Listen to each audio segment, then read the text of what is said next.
I first want to thank Mayor Conway. I want to thank Chair Wickler. I want to thank Jason Ray, our secretary, who is here as well, who is born and raised here in Milwaukee. And I want to thank Congressman Cedric Richmond, the co-chair of the Biden-Harris campaign.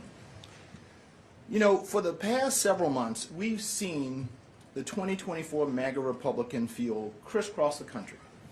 And they have been running a race, folks, a race to the bottom to secure this Republican nomination for president. And tonight in prime time, Americans will have an opportunity to see in action the most extreme, the most divisive, the most chaotic slate of presidential candidates in history when these MAGA 2024 Republicans take the debate stage here in Milwaukee. And I don't know if it's going to be a debate, but more like a circus. You know, they may try to differentiate themselves, but the truth is that every single one of these candidates, from Donald Trump on down, are extreme. They want to put our economic recovery in reverse and raise costs on working families.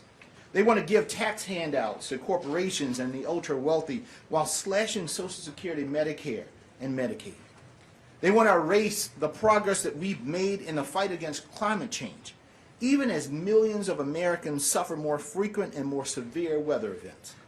They want to erase our history and teach our children that slaves benefited from slavery.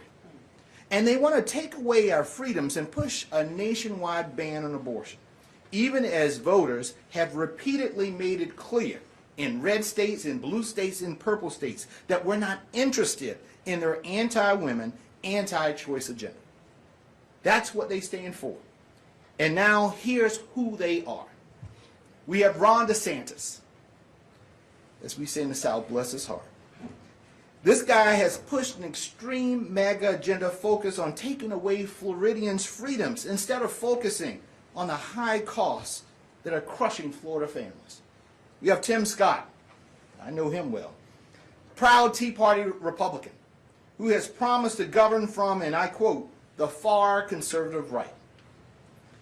We have Nikki Haley, who I know even better, who as governor signed into law an extreme abortion ban that had no exceptions for rape or incest. We have Mike Pence, who is still Trump's MAGA wingman and was the first candidate to call for banning abortion nationwide. We have Vivek Ramaswamy, who is so desperate to be Donald Trump 2.0 that he's running around spreading conspiracy theories about 9/11 and threatening to change the voting age from 18 to 25. We have Doug Burgum, who has signed some of the most extreme MAGA legislation into law in North Dakota and is trying to buy his way into the Oval Office. And we cannot forget good old Chris Christie, who has suddenly forgotten the fact that he campaigned for Donald Trump in 2020 and is every bit as MAGA as the rest. So let me sum this up for you all. No matter who you pick, this group is as extreme as it gets. A bag full of MAGA apples and they are all rotten. They are wildly out of step with the American people. While they're busy racing to win over the MAGA base, President Joe Biden and Vice President Kamala Harris have been laser focused on fighting for the issues that matter most to the American people. And by every measure, my friends, they have delivered. They've delivered the strongest 2.5 years of job growth in the history of this nation.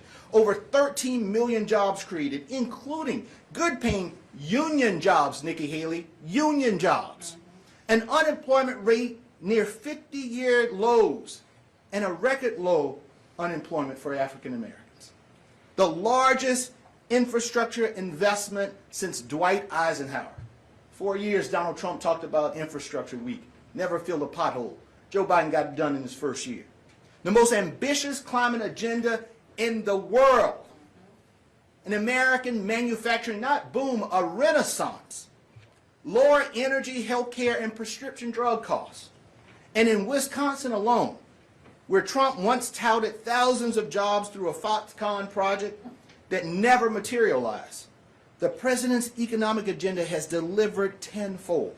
Private companies have invested more than $3 billion here in Wisconsin in clean energy infrastructure, including $1 billion for the Great Lakes Restoration Initiative. We provided more than $1 billion in funding to provide affordable, high-speed internet, created more than 135,000 new jobs, and delivered over $145 million in home energy cost savings for families. Folks, that is Bidenomics in action.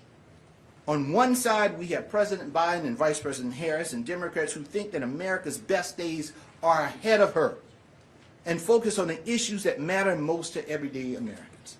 And on the other side, we have MAGA Republicans who are fixated on dividing us.